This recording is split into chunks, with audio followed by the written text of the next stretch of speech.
As on red side here, this time we'll see what ends up getting prioritized. The Misfortune was banned by Red Canids, so once again we're going to see the Lucian pick here.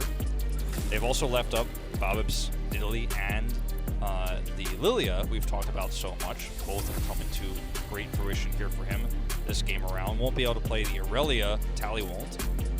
But this feels very familiar. Will we see the Ezreal coming through? Will we see the Lee Sin and the Leona coming through for Red Canids? I want to see a big change here. I want to see a move away from that, but looks like it might just be more of the same here, Valdez. We're going to see Lee Sin again. That thing hasn't changed, and neither has the Leona. Oh, so no, you it's called all the it same. perfectly. We both kind of on the same page with that one.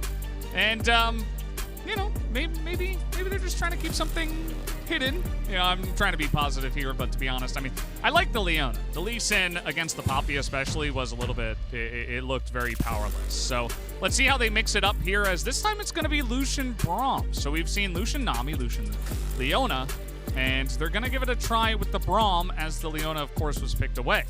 The Braum pretty good into potentially that Ezreal pick to come through. It can block a lot of that damage. Obviously, you know, in the laning phase against the Leona, you're going to have a lot better time than you are as a Rakan. So we'll see if that ends up being the pick, the Ezreal there. The Jace going to come through blind this time. The Kenin's already removed. You've got the Aurelia taken out.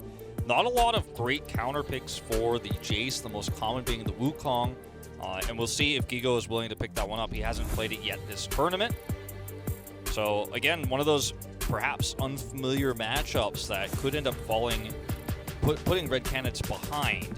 As this time the Zoe will come through for Avenger. So that might be the pick they were looking for here. Very interesting one. I feel like if I'm looking at the side of Peace, I wouldn't mind the Zoe on their side. You know, you have Culling, you have Shock Blast, and you have Zoe over the top. It's AP damage, mixes very well. But to see the Zoe picked up this early on is pretty interesting. Curious, maybe this is what Avenger has prepared. And because you do go for this, you lose a couple of 80 carry picks. I know during the break, Wolf, you were talking about wanting to see the Draven or something like that, you know, really try to mix it up. Maybe this is Teton's moment to do that. Yeah, I would love to see that. The Ezreal is taken away already, as you mentioned. You see the Trendemir ban here.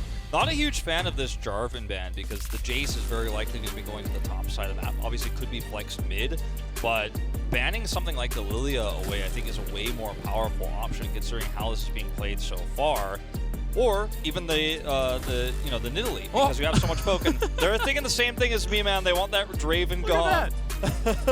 It's gone. It's off the board here. And that means the Aphelios is going to be the best meta late game scaling option that's available. And they'll pick it up here. Yeah, and in terms of the lane, I think the Aphelios will be doing just fine. When you are looking at a decent amount of poke with the Jace and the Culling, it can be a bit hard, and they're actually going to go ahead and pick up the Yone as well. So, again, another kind of hard engaged champion straight into this Aphelios, which is always a little bit interesting. And the Lilia gets picked up once again, so there's your AP damage on the side of Peace. Yeah, I mean, you could have gone with either. You go a little bit more all in on the poke with the Nidalee, but you're dealing with Zoe poke on the other side. There's a lot of fragility that comes with this Lilia pick instead, especially when Zoe poke can hit you, and then you're going to have a big problem. If you end up getting hit by that, your engage option is null. You also don't have a very strong front line with the composition of Peace here. You have the Braum on the front line, but this is really, I think, a game that's going to be decided by Avenger's ability to hit those paddle stars, because if you can hit those priority targets and keep Babip out of the fight, end up out-poking Jace in some of these scenarios where you're fighting over vision, then maybe they've got a good chance to bring this to a fifth and final game. The Wukong pick here gives them a lot of extra engage. They already have the Lee Sin, they have the Leona. Great matchup into, at least once you get to the middle parts of it, into that Jace there. So they have a counter pick for Gigo against Vivitazzi here. There's hope if you're a Red Canids fan here, because this is not the same level of draft diff for Peace that we saw in the last game. I think there's definitely two sides to this, and it's really going to be about Avenger. I mean, all eyes on this player. It was about the rookie, it was about Grevthar, his appearance here in play-ins, but now they're really shifting over to a completely different play style. Yeah, it will be fun to watch. I do feel like they have some lanes that they can get ahead in as well. It will take a little bit of time, right? It's not going to happen right at the beginning, as you did mention.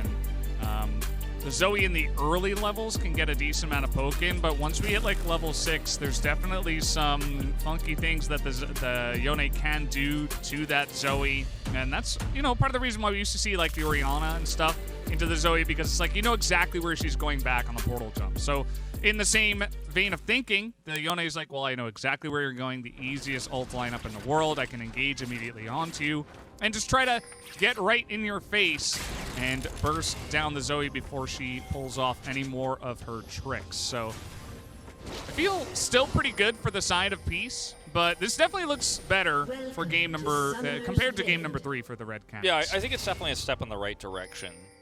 And it's all going to be about execution here.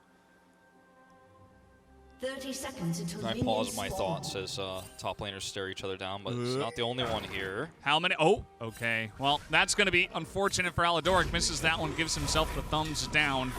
As, yeah, just going to throw out some, I believe that was Legacy 2020 there on the side. I didn't see who was actually flashing that. But, of course, Peace representing the LCO, OCE, trying to bring in a best-of-5 once again for their region.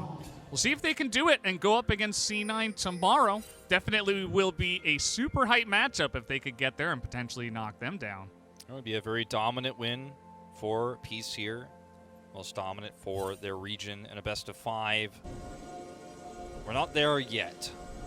As the real question becomes, Zoe is such a hit-or-miss champion, no pun intended, because if you can actually hit those skill shots consistently set up for sleeps, this composition is insanely strong as Red Canids. I mean, there's so much potential for follow-up. You hit up hitting a sleep with that trouble bubble, then there's a Zenith Blade follow-up, then or you could Solar Flare into it, then follow up with sleep. There's so many ways you can use this composition, but it's all about the accuracy. So we're going to see early trading here for the Wukong, Peroxide Conqueror. Yep. Procking the Conqueror and has the extra armor, getting right on top of his Itachi, making life hard for the Jace. So one thing you can do at level 1 is get really annoying here and just charge on in over and over. Once the Jace gets a couple of levels, I feel like it goes back into his favor for a little bit. But then, as you were talking about, Wolf, once you hit like level 8, 9, Wukong gets his ultimate, there's a lot of kill pressure that does come in from the Wukong, which is not very common in lanes that go up against Jace. Yeah, Jace is usually the bully from start to mid, and with the Wukong you have a lot of power in early to mid, and then even later on, obviously, if you get ahead. What's really interesting about this mid matchup, like you mentioned, is the kind of volatility of it between the Yone and the Zoe, because both of these champions go forward and come back with their abilities. The Soul Rip there, and of course the ultimate from Zoe is Bobbip going to go for a very early game, punishing this aggressive play from Gigo. This is perfectly timed. He's already burning down. The Lee Sin is charging up, trying to buy some time. Miss on the Q of the Lilia, but as we have it, Avenger comes in and gets the Ignite down that was stolen. And now Bobbip is under this turret. Aegis in a rough spot, but he will survive, and Red Canids get a couple. We have TP coming in. Doesn't look like there will be an escape here for this Lee Sin, as he will at least deny it from the Jace, I suppose. But that's first blood and a couple here of the Red Canids. Yeah, it takes 13 seconds for that to execute to proc, and I think it was a few shy of that when he does come in there with the teleport to finish him off. So 2 for 1 here for Red Canids, but could have been a little bit cleaner there for Peace if that Q lands from Bobbip. It's a completely different story, but the fact that it misses by so much critical time. Teleport not used for Tally either in this exchange, so he's going to be able to keep that. That's one really nice advantage that they are going to have. Of course, Gigo on the other side will keep his. But this Wukong aggression is working out very well in what is somewhat of a counter pick here against the Jace. Losing a lot of farm, or was potentially going to lose a lot of farm here. We'll actually clean this up. Picks up 2 assists for himself, and things can definitely start to snowball. Like we mentioned, out of control on the top side if Red Canids continue to cap this. It was pretty cool to see how fast the Zoe could collapse as well with the teleport. Looks like she picked up Ignite with her W as well, which is pretty lucky for this moment. Yeah, notice the Q missing, as you mentioned. That would have been a dead Wukong there. And unfortunately, he survives a little bit longer. And this is just so unfortunate. It allows you just to come in here and grab that kill between 2 enemy turrets. Does eventually, of course, fall there. But things could have definitely gone a little bit better there for Peace, just threading the needle there. You could see the excitement, obviously, in the coaching booth, because this is do or die for Red Canids. One more loss, and you're out of the tournament. Your world's ends here. Yep, and that's never a comfortable feeling. Wukong up a level, but this time knocked into the Lilia, and no flash now for the Wukong as he's trying to get away. They don't exactly know where he is, but they will find him very quickly. They hand over the kill to Vizicachi, and Bobbit doing a little bit of babysitting, and it will actually benefit them pretty nicely. There's nothing that Aegis can do on the other side of the map. Not going to be able to find any sort of counter picks or anything like that. So twice now, Peace have been able to punish this Wukong trying to put the pressure on. It's really well-timed shock blast there from Vizicachi. But, you know, this is going to start to take its toll here against the Wukong eventually if this continues. Vizicachi is going to have to sit under turret here very safely. You can see, even after the death, he's going to push the issue. Okay, trying to force the sleep as he does get underneath the turret, but is the burst damage enough? Yes, it will force the flash as Tally has to go back here, but good to get the flash out there pretty much for free. It's now Bobbit from downtown rolling the bowling balls, looking for a kill in the bottom lane. Bobbit is everywhere, and he picks up another kill in the bottom lane. He's the strong side police in this game because both lanes where you see the heavy pushing coming through, he's just sweeping in for the easy ganks when the overextension comes through. And Bob is just so well versed on this Lilia pick. He's really the only player in this whole tournament who's consistently playing it. It's fallen out of the meta in most regions, but he's finding kills with it. He's finding tempo advantages. And if this continues, this Lilia is going to get out of control. Already got his Predator boots online. Yeah, it's pretty rough playing against Bobbit. I mean, it was looking so good for Red Canids in their turnaround in the top lane, but Bobbit just never seems to stop. And it's been nice to see that piece. You know, they're finding some carry plays from multiple members in their lineup. You know, Tally's done it in the group stage part of this play-ins group, as I'm going to have to hold that thought as we're getting in there. The kick is ready, and Vizicachi's level 5 right now. He does not quite have the health or damage to do much here. Bobbit, though, is incredibly strong.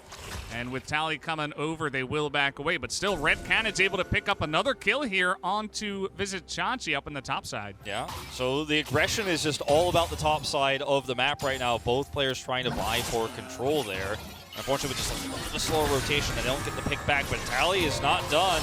Okay, he's going to try to ult in. There's a lot of damage going on to an Avenger, but JoJo's right there. And splashing in for the kill is Alatoric. He will not be able to pick it up, and now Titan picks up one for himself. The bowling ball comes through, and that will deter them from more, but this is, you know, slowly but surely going into the hands of Red Canids. Multiple kills now. I mean, they are at 1,000 gold to lead, and yes, you've got a nice lead, and yes, you can skirmish well with this composition. You've got a pretty accelerated Lilia here, but she's only got, you know, her Sork shoes and now an Amp Tome. She's not that far ahead. You don't want to really be trying to force these skirmishes. It's a composition that is very tempo-based in a lot of ways. You don't want to be going into the late game with a Lucian, right, and a Yone who haven't done anything throughout the early game, but we're not really at the point yet where they have those first few items online where they can really look to try to force these fights. You have to respect the power of Red Canids' composition, especially defensively in some of these fights. All right, well, Peace reading the back here on the Red Canids, saying, okay, even though they have the Scuttle Crab and we're on vision, we can still go for this. And with Teton down on the bottom side and showing, they don't know 100% Red Canids where the Lucian is. So they say, okay, we'll just let them have that one. It's going to be a nice pickup here for the side of Peace trying to come back in this game. Bobbit's going to pick that one up as the Crescendum is getting to work in the bottom side. Teton, she's full mana, full health. He's just getting to work and picking up multiple plates. It's a really nice macro play from Red Canids to actually rotate down there because you can protect the Crescendo push there on the turret with that group up. It's going to be a trade, but guess what? The Aphelios wins this one. Yeah, I mean, it's 3 plates. Yeah. And he's not done. And, like, they don't get any. There. 3 on the top side means this is just a bad macro call here from Peace. But the thing is, there's not really much they could have done with the rotation that we saw over from JoJo and Aegis towards the bottom side of the map. If Violet stays, he dies, and they get the plate, so he has to leave. And so you end up losing out on the Rift Herald, but what you gain is the same value Rift Herald would have granted you, plus 3 members of the side of Peace missing, getting nothing. You're going to be able to drop that Rift Herald down and gain a little bit of that gold disadvantage back. But this is still 10 CS the advantage as well gained here for Titan. He's so far ahead now. Even picked up a call in this game. Yeah. I mean, he is just massive. If we look at his gold, it's just going to be insane numbers right now for him. And they didn't even drop the Rift Herald on the side of Peace just yet, as the Gravitum is coming through. They're going to get the lockdown here onto the Braum. As in comes level 7 Aegis, looking for at least a kill. He uses his flash to make sure they can take down the Braum. A little bit of a rotation is coming in. The bowling ball is going to miss. As the root comes in and Bobib's just running straight into them. He is not very tanky right now, and Peace are having some issues with, how far they should go on this one. Tally in a bit of issue now as well. He has to come back. He's going to go down. Violet's all alone. At Red Canids, they find the opportunities, and they are just crushing them. I mean, this is the kind of territory, but we've been talking about all series long about where Red Canids are at their strongest. And, it starts to feel like, well, do I even believe these casts anymore? Because they've never been able to have this level of control in this best of 5. If you hadn't watched the rest of the group stage, if you haven't watched their region, you might not feel like this team ever has control of the early game. In Game 1, the only game of the series they've taken so far, Titan game became out of control in the Israel after some small picks happened when Peace overextended. Once again, with some overextensions here from Peace, they're giving gold all around the map. I mean, 4 kills for Aegis so far this game. And he's going to be involved in the fight here as the Rift Herald is dropped, but there's so many resources given. And look at the rotation up from Avenger. This is not the end of this. Yeah, I mean, they knew exactly who it was. Nothing. Or where it was going to go, right? And this gets nothing. So that Rift Herald that you get the gold from killing it. That's what you got. And I suppose you got some map control by forcing them to go top. That's fine. Red Canids are just laughing at that one. Nice little trade here by Tally, but they got to do a lot more to get on the back of this one, as we do have the new Axe Effect replay coming in for this. And it did not look great for Peace. Red Canids crushed them in this one. Yeah, and Aegis is just able to flash in, set up for the kick there, and they're able to pick off the very rare Braum kill. It's so difficult to kill him. And then for some reason, Babip decides, okay, I can come in here. You're dealing with a Leona here. That's the only one who's low. Tally is so far away, and yes, he has his ultimate. But yeah, I mean, yes, there's also grabbing him, but like, you are really just biting off more than you could chew here. And it almost feels like for the last 5 to 6 minutes of this game, Peace have felt they have a huge advantage that just really isn't there. I mean, you had a nice advantage as this Lilia early on. You did end up getting those early 2 kills, but you're not in a place anymore where you can actually continue to force these fights, especially when you're in these deficits, especially when you've already lost your Braum. Yeah, and as you mentioned, Wolf, if Red Canids lose this game, they're out of world. So this means everything to them right now. They are fighting tooth and nail with their back against the wall, and they're showing up big time. You really got to hand it to them when the pressure is on. Everybody, all 5 players, are performing at a high level right now for the Red Canids. That's going to be the full turret down on the bottom side. Look at the gold difference between the 280 carries. 2,000 gold, 12.5 minutes into the game. And now they're going to find Bobit and Aladoric sleeping in the river. As that's going to be a nice Yone ultimate. That's a lot of damage coming back here as Tally is just going insane. He's not going to get any kills, but at least he saves the lives of his teammates. Yeah, it was a really nice double knock up there, but he adds a flash, uses that ultimate here, and they're not able to pick off any kills, as you mentioned. And you can see the power of this composition at this stage. If you get the tempo lead with this Lilia, if you could push the Yone advantage, you have so much power, but it's not working out. Tally. It's going to be a miss there from Avenger, gets knocked up. He just is here. He's trying to get the knock up underneath, and he just does so much damage. I mean, he just gore drinkered him in the face. I mean, he like took that item out and smacked him. He's level 9. He's got 5 kills. He's even built a little bit of that magic resist already here. The guy is so difficult to kill.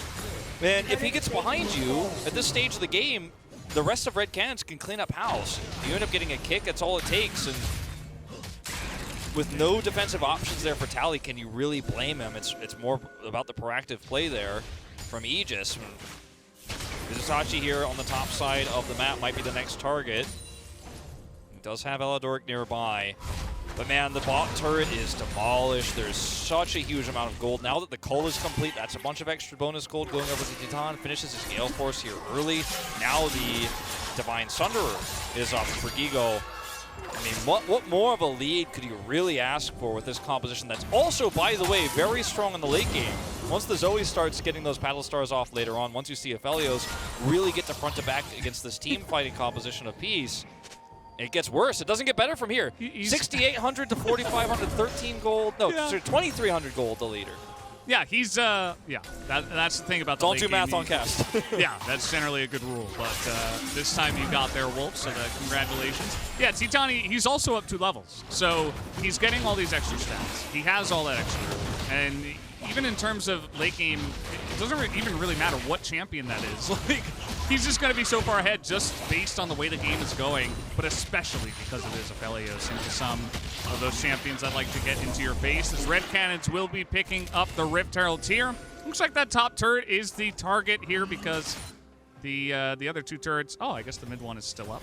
It's getting late over here in Korea. It's but certainly late for us, yeah. They have their options, right? They could go mid or they could go top, I suppose. Yeah, I mean, you have so much power here as Red Canids, and unfortunately for Peace, with a composition that's running this Lucian Yone, you kind of just have to sit back and watch the show. At least they got the first Drake in this game, so there's a little bit more of a buffer for them. It's not like they're getting completely choked out of the game. It's not like towers are falling all around them, but you can't make proactive plays with the composition that so desperately wants to be proactive early, especially with the lead that Bob had early.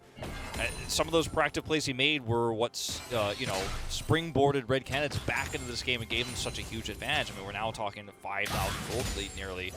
So you're between a rock and a hard place here for Peace, and it's not an unwinnable game by any means, but the challenge is going to be to find those holes, find those gaps in Red's composition.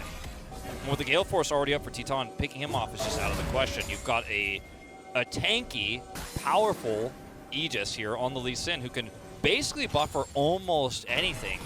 We've seen some miracle engages from Bob. I think that's where you're going to have to start. Well, they're going to get the... Oh, he tried to get the knock up onto Avenger. Nice try from Alador, kind of an awkward angle there. As we do have the Rift Herald still, they're not even going to use it. They can hold on to that and see what's happening now. The Zoe from ahead, even a trouble bubble rather, onto Bobbit. He is going to take a huge chunk himself. And now what are you going to do? You don't have the range, you don't have the wave clear. You've got a bowling ball and that's it. This is going to be another turret into the pockets of Red Canids. They are taking over this entire map. Yeah, I remember last game where I said, well, I don't like to call games over. We're kind of nearing that territory here. It's a very different scenario, and there is some comeback potential with Peace's composition, but I gotta say, Avenger, he's delivering on this Zoe. We've seen some up and downs, talked about it earlier. We did see a very successful Zoe in the first series of the evening. We saw Cody's Zoe, a few days ago, not quite live up to the hype that we were expecting to see him play well on it with, but in this particular game, he's hitting the skill shots when they matter most, and everything is suddenly all coming together here for Red Canids, and that's what you love to see in a best-of-5 like this, where it looked like all hope was lost after you got totally draft gapped in the previous game. They're going to take their first Drake of the game for free while they have control of 3 lanes across the map. I mean, as Peace here, you're kind of hoping for a miracle. You're hoping for an overextension. Yeah, I mean, I think on their side, it is going to be difficult to lock down some of the squishy backline, namely the Zoe and the Aphelios, but they do have some tools. It's not going to be easy, mind you. I think they need some Shock Blast to start off a fight. Maybe if things kind of are shuffling around an objective and everybody's kind of posturing, maybe visit Chachi, who, yes, he did fall behind in the lane, but he's kept up in CS. He still is a Jace. Maybe he can do some work into that backline. Just looking for, potential here on the side of Peace. What you can do before an objective fight, and we're so far away from that because that Drake was taken for free, what you can do is even toss in a culling, before the fight. And if you can chip down... Oh, boy. Oh, no, this is not where you want to be. Yeah, Bobbip's out here all alone, and he is going to have a Jace, as even the Solar Flare comes in just for a bit of help. Did not even need that, as that will be another kill onto him. He's not safe.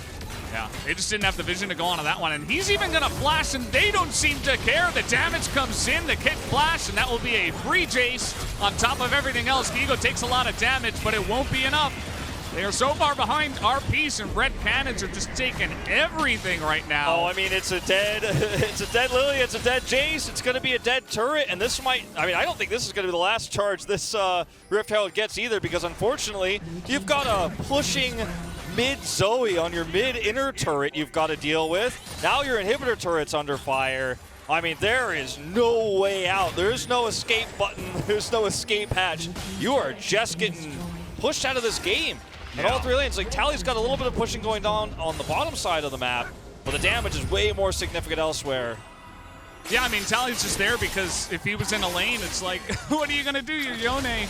Maybe you can look for some engages, but at this point, I think Peace have kind of given up on that idea as they are so far behind. much like Game 3 was a huge draft gap that was well executed by Peace, this one just feels like an execution gap in favor of Red Canids. I feel like Bobbit, you know, he got an early lead, and unfortunately he's been out of position now multiple times, and Red Canids every single time are there to capitalize. Yeah, it feels like, I think that's now the third or fourth time, unfortunately, this game. He has just been somewhere where you're not allowed to be as a very squishy Lilia. If you're an Olaf in that position, yeah, maybe you can get away with it. You're a Jarvan in that situation, you can flag drag your way out, but not as the Lilia. I mean, she doesn't have mobility, she doesn't have escapes, and you did it for a scuttle because you want that vision so desperately, so you can actually protect a little bit of split pushing on the top side of that, because that turret's still up. You want to put Tally in a lane where you get value, you got it in the bottom side. Now you want to protect him on the top side there, but the punish is real, and it's not just him. It's the whole map you lose with just one overextension like that. Yeah, and you know, Red Canids, they're in a position where they have total map control. And I suppose, fortunately, that for Peace, there aren't any huge objectives that they can actually take right now. But it's still Red Canids all the way. As they're here in the brush, it looks like they saw them go into this one. The stun will come down, and the two of them are just going to be massacred as the Yone Tally tries to get something down, but it will not amount to too much. They kill him in flight. Double kill underneath Teton's belt once again, and now they can go for the Baron easy peasy. Yeah, 21-minute Baron, but I mean, with the Aphelios this fed, you've got the damage to do it. This is realistic. Even if you haven't killed half the enemy team, more than half the enemy team before this, this is something you could start. You can actually control choke points. The Rift belongs to Red Canids. I mean, it looks very likely, Valdez, that we're going to a fifth and final game in this series. We're going the distance. We're going all 10, baby. And it was the prophecy. It was the prophecy. It was foretold. We knew it was going to happen, you and I both, right before the day started. We were like, I think it's a 10-game day. And yep. I got to say, like, this feels like a draft where Peace trying to make a statement. Like, the Yone is a really strong tempo pick. We've seen it banned a lot in drafts as we watch this fight where, again, it's just a collapse in on a Peace that's just trying to wrestle control vision on the Baron that they know is doable for Red Canids. But the draft there, they kind of overextended with this Yone. They overextended with the Lilia. And now the Baron power play is out. I mean, we're already looking at a 10,000 gold lead at 22 minutes. Yeah. This is the Red Bull Baron power play, and it's going to be one that maybe you haven't seen this level of before, because not only are they super far ahead, but they basically got Jace and bowling balls and culling for wave clear against Baron minions. We'll see how well that goes for them. I suppose on the side of Red Canids, you basically have the Zoe and the Aphelios for poke and siege, but that's a whole lot, especially when you're this far ahead. So they're just going to look to push 2 lanes. It's still very early on in the game, so they can't just kind of force it down. You see they're looking for their opportunity. The Shock Blast connect, the Empowered Shock Blast does very little damage to the entire roster. Vizichachi is behind Titan in terms of levels right now. He's a level behind the Aphelios. Now, who are you really threatening, unfortunately, at this point, with Baron empowered minions pushing down? There's nothing you can do. Did you see that? That was insane. That's 1 Q from Titan. That's all he needs. And now we've got the Chakrams just flying throughout the air. As, yeah, all this airspace, all this ground space is currently controlled by the Red Canids.